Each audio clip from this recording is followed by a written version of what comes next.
SEBI launches Swagat FI. So మనకి foreign portfolio investors FPIs అంటారు కదా. సో ఫారెన్ ఇన్వెస్టర్స్ కోసం అని చెప్పేసి వాళ్ళ యొక్క బేసిక్గా ఇన్వెస్టింగ్ సంబంధించినటువంటి ఫెసిలిటీస్ ఏవైతే ఉన్నాయో వాటిని ఇంటర్నేషనల్ ఫైనాన్షియల్ సిటీ, ఏది మనకి బేసిక్గా గిఫ్ట్ సిటీ అంటారు కదా, ఈ గిఫ్ట్ సిటీలో ప్రధానంగా international financial service centre IFSC ఏదైతే ఉందో దీంట్లో ఇన్వెస్ట్మెంట్స్ని బూస్ట్ చేయడం కోసం ఇంకెక్కువగా ఫారెన్ ఇన్వెస్టర్స్ని తీసుకురావాలన్న ఉద్దేశంతో వాళ్ళకి కోసం అని చెప్పేసి స్వాగత్ ఎఫ్ఐ అని చెప్పేసి తీసుకురావడం జరిగింది, to attract long term foreign investment. Okay, దీనికి సంబంధించిన డీటెయిల్స్ చూద్దాము. ఎవరు తీసుకొచ్చారు Swagat f i?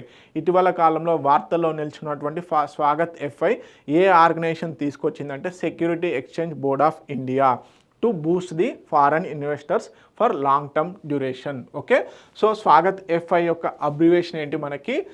Simplified wrapper framework for facilitating access to GIFT IFSC for foreign investor, announced by the SEBI on 16th September 2025 to attract long term low risk global funds. Okay, pension, sovereign and institutional బేస్డ్గా, అంటే బేసిక్గా foreign investments రిలేటెడ్గా ఏవైతే ఉన్నాయో దాంట్లో పెన్షన్స్లో, సావరిన్లో, ఇన్స్టిట్యూషన్స్లో కూడా invest చేస్తారు. Okay, 10 year registration versus earlier 3 years మాత్రమే ఉండేది. అంటే ఒకసారి ఒక ఫారెన్ ఇన్వెస్టర్ కనుక సెబీలో రిజిస్టర్ అవుతే బేసిక్గా 3 years వరకే ఉంటుంది. కాకపోతే ఇప్పుడు దాన్ని ప్రొలాంగ్ చేయడం జరిగింది, అంటే ఎక్కువగా పెంచడం జరిగింది, ఎక్స్టెన్షన్ చేశారు 10 years వరకు.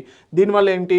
Reduce compliance burden, ensure stability అనేది పెంచడం జరుగుతుంది. Faster onboarding, digital portal cuts approval time for 1 month to 1 week. అంటే చూడండి, అంటే బేసిక్గా ఒక పర్సన్ ఫారెన్ ఇన్వెస్టర్ ఇండియాలో ఇన్వెస్ట్మెంట్ చేసేందుకు ఫస్ట్ పర్మిషన్ తీసుకోవాలి.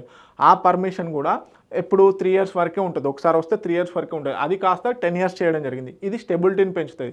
దాని తర్వాత ఏంది నెక్స్ట్? బేసిక్గా ఫాస్టర్ ఆన్ బోర్డింగ్ అనేది పెంచడం జరిగింది. అంటే ఆన్ బోర్డింగ్ ఏంటి?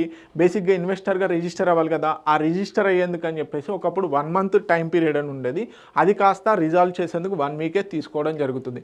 సింగిల్ డిమాట్ అకౌంట్, అదేవిధంగా integration with the GIFT IFSC international financial service సెంటర్తోని enhanced transparency, stronger disclosure in initial public offerings, market data యాక్సెస్లో. సో అట్రాక్ట్ పేషెంట్ క్యాపిటల్, అదేవిధంగా reduce market volatility, compete with Singapore, Dubai, London లాంటి stock ఎక్స్చేంజెస్తోని compete చేసే chances కూడా పెరుగుతాయి. దీనివల్ల ఎక్కువగా ఫారెన్ ఇన్వెస్టర్స్కి బేసిక్గా స్టెబిలిటీ అనేది పెరగడం జరుగుతుంది.